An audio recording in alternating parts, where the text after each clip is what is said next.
Rock musicians in the mid-1960s began to advance the album ahead of the single as the dominant form of recorded music expression and consumption, with the Beatles at the forefront of this development. Their contributions lent the genre a cultural legitimacy in the mainstream and initiated a rock-informed album era in the music industry for the next several decades. By the late 1960s classic rock period, a few distinct rock music subgenres had emerged, including hybrids like blues rock, folk rock, country rock, southern rock, raga rock, and jazz rock, which contributed to the development of psychedelic rock, influenced by the countercultural psychedelic and hippie scene. New genres that emerged included progressive rock, which extended artistic elements, heavy metal, which emphasized an aggressive, thick sound, and glam rock, which highlighted showmanship and visual style. In the second half of the 1970s, punk rock reacted by producing stripped-down, energetic social and political critiques. Punk was an influence in the 1980s on new wave, post-punk, and eventually alternative rock.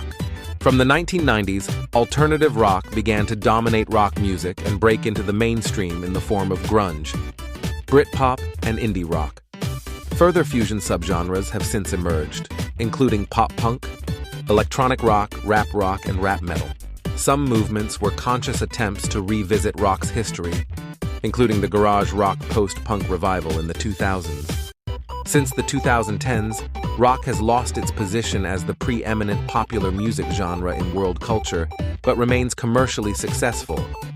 The increased influence of hip-hop and electronic dance music can be seen in rock music, notably in the techno-pop scene of the early 2010s and the pop-punk hip-hop revival of the 2020s. Rock has also embodied and served as the vehicle for cultural and social movements, leading to major subcultures including mods and rockers in the UK, the hippie movement, and the wider Western counterculture movement that spread out from San Francisco in the U.S. in the 1960s, the latter of which continues to this day. Similarly, 1970s punk culture spawned the goth, punk, and emo subcultures. Inheriting the folk tradition of the protest song, rock music has been associated with political activism, as well as changes in social attitudes to race, sex, and drug use, and is often seen as an expression of youth revolt against adult consumerism and conformity. At the same time, it has been commercially highly successful, leading to accusations of selling out.